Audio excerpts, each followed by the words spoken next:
Shabbat Shalom. Shabbat Shalom. Shabbat Shalom. Shabbat Shalom. Sabbath and peace to all of you. All praises be to the power of Abraham, Isaac, and Jacob, for his mercy truly endured forever. All right, it's a blessed Shabbat day. You know, the water for all of you coming out and keeping a Shabbat service with the light of Zion. All right, we are going to go into the portion. All right, and the portion for this Shabbat day is going to be Genesis 18 to Genesis 47:37. Genesis 44:18 to Genesis 47:37. Giving all praises to the power of Abraham, Isaac, and Jacob. First, before we go into the portion, of course, we get Colossians 3, verse 17. Giving all praises to the Most High. In the name of Mashiach Yahushua.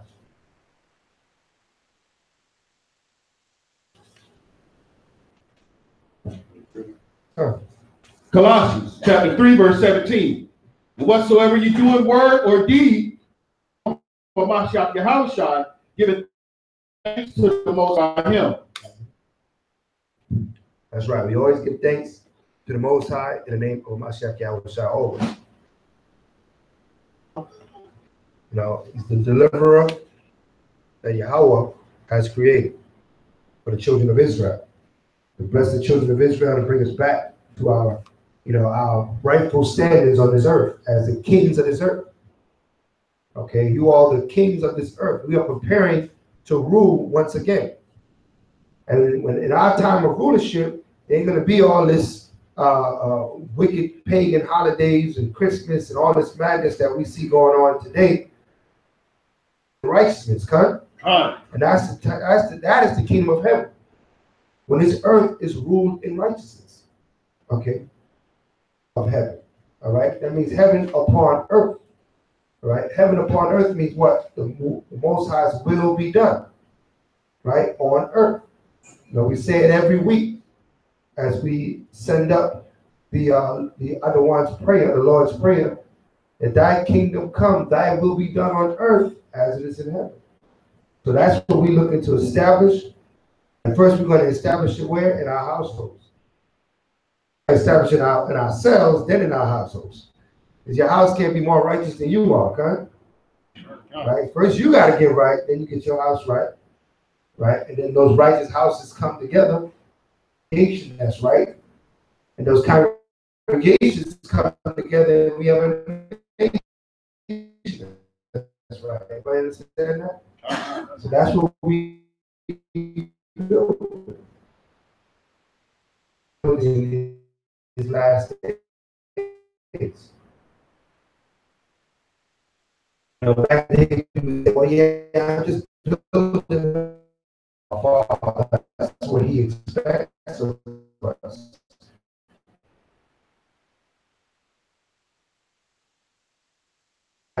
Ourselves together. Genesis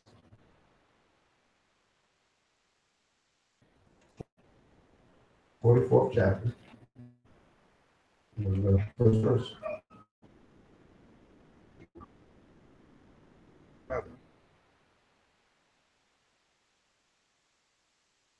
Genesis chapter 44,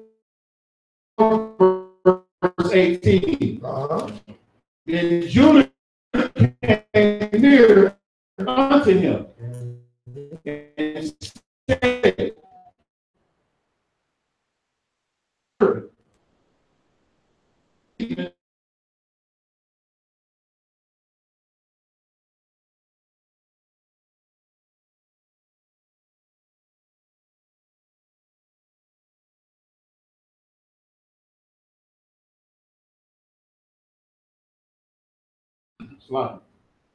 a little one, and his brother is dead, and he alone is left of his mother. Right, so what?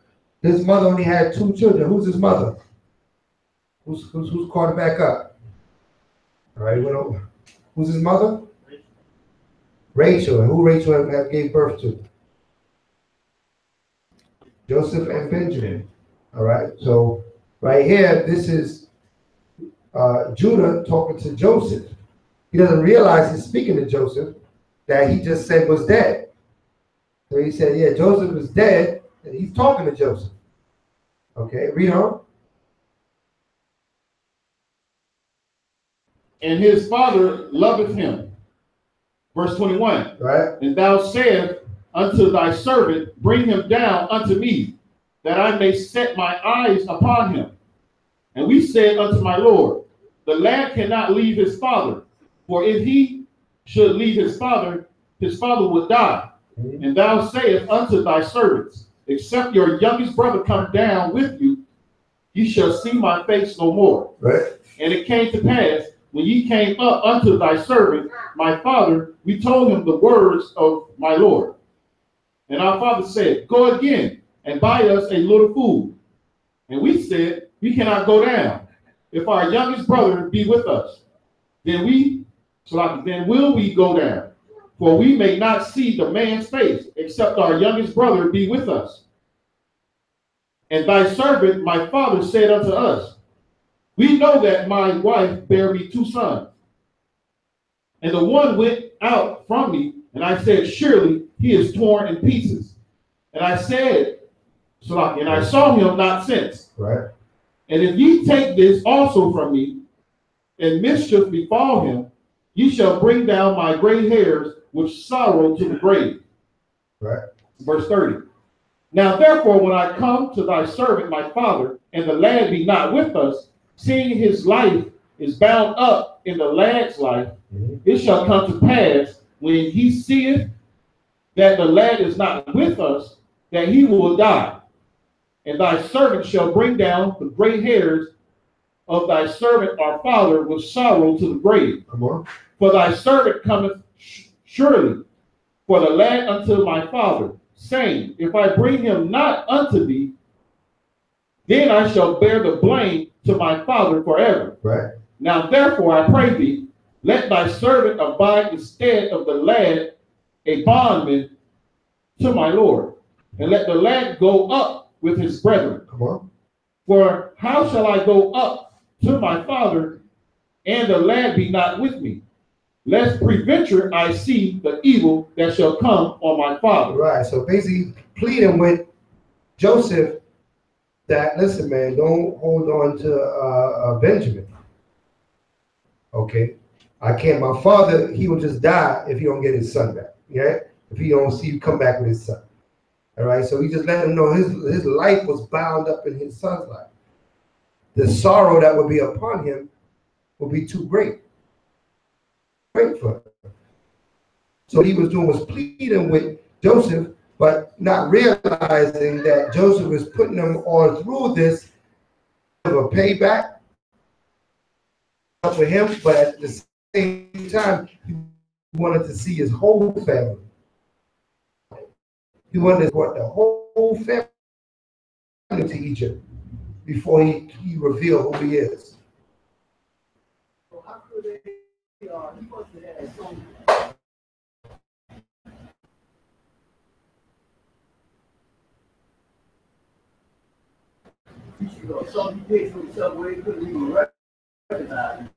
Well, I mean, you gotta understand, sold him into captivity. Now he's a old man, a grown man, and he got all this, what do you call it, Egyptian apparel on. And not only that, remember, he was using so he was talking to them in the tongue of the Egyptians. He wasn't speaking to them in Hebrew. So you can do all that, you don't recognize that, you know what I mean? So he's speaking to them in the tongue of the Egyptians.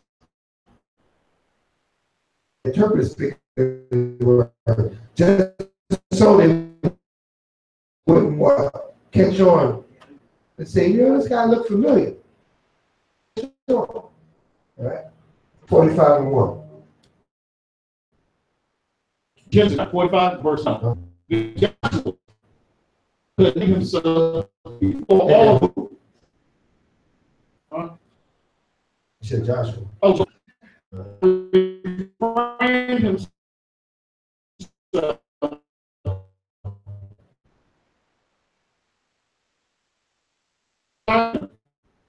and he cried, because every man